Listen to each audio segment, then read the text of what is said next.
This is National Reading Month, and a new documentary is bringing attention to why children in this country are struggling to learn to read. How is this possible? According to the National Assessment of Educational Progress, only 33% of fourth grade children, 33% fourth grade children were reading at proficient levels in 2022. The right to read follows an activist, a first grade teacher, and two families in their fight to teach their students and children to read. Kareem Weaver, the NAACP activist in Oakland, argues that literacy is one of the great civil rights issues of our time. Illiteracy is the pipeline to prison. It's also the pipeline to homelessness. It's the pipeline to unemployment and depression. And there are publishing companies that sell popular curriculum that do not teach our children to read, making millions of dollars. From the day I set foot in Oakland, I realized that everything starts with literacy. Everything starts with reading. Science, math, history, you name it. If you can't read, you can't access anything else. LeVar Burton, former host of Reading Rainbow, is one of the movie's executive producers. He knows a thing or two about reading. He is here with the director, the great Jenny McKenzie, who is also behind movies like Kick Like a Girl and the Emmy-winning Quiet Heroes. We welcome you both to the table. Thanks. This documentary, guys, is so good, and I learned so much watching it. I find it so hard to believe in 2023, kids who are going to school, LeVar, still can't read. That's true. Why is that? How is that possible? We have failed them in America, in our school systems. We have failed them by not giving them evidence-based reading instruction. What does that mean? Well, the way they're being taught? Yes, we went on a tangent with whole language learning, which is to say you teach children to sort of memorize, right, pictures and divine meaning from what they see on the page in terms of the images, not the letters. Yes. Phonics got abandoned. And, yes. and everything went downhill from there. I know, Jenny, there's a very powerful scene in the documentary where you see this little girl reading. What she's doing is translating the pictures. When they showed her the words, she could not read. She could not read them. Exactly, Gail.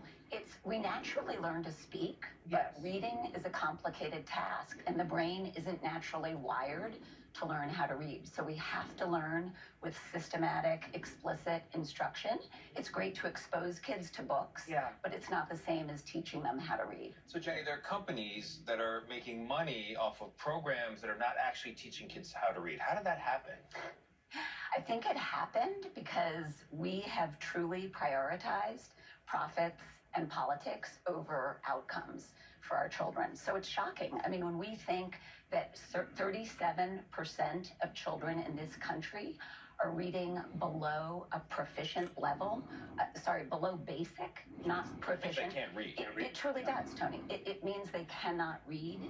And to create a third of our children who are illiterate is catastrophic. I mean, it's something we should all be screaming about. It's a compound problem. It is. Absolutely. LeVar, in the documentary, we meet a first grade teacher who understands this problem and goes against her district's own curriculum to devise a plan that works. She's a hero. Like many teachers, they are really caught in a bind. They want to do the best they can for our children, but they are constrained by school districts and public policy.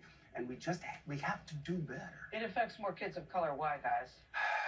Because I know, big sigh. Yeah, because our kids get less, always, especially when it comes to education.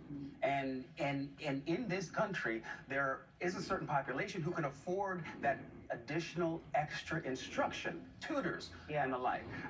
Most low-income people, not all. Low-income people just can't afford that luxury. But you both say this is fixable. Very much so. And fixable and not hard to fix.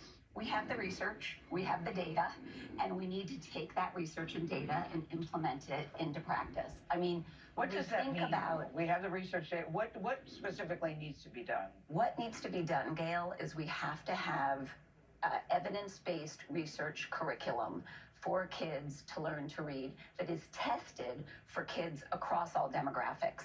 I mean, leaving children who are poor and children who are Black and brown behind is not a new problem. We have been facing these kind of inequality issues for years. So we have to test reading instruction with all kids across the country. It's all because of the way the kids are taught. Yeah, I'm flipping around on my papers here because I have to say here that some of the nation's literacy program leaders, the most popular their programs, and we're not naming them on purpose. They say that they stand by their methods and that their work is being mischaracterized. Yeah, well, that's not Your true. response. That's not true. The work is not being mischaracterized. They're lying to protect their bottom line. This is You America. say it's about money. It is, in part. Not everything is about money, but it is a big part of this equation.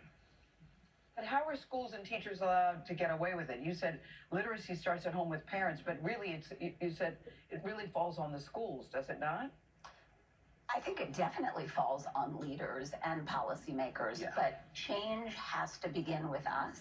And I think right now we are a part of a movement that is being talked about, which is really the early literacy crisis.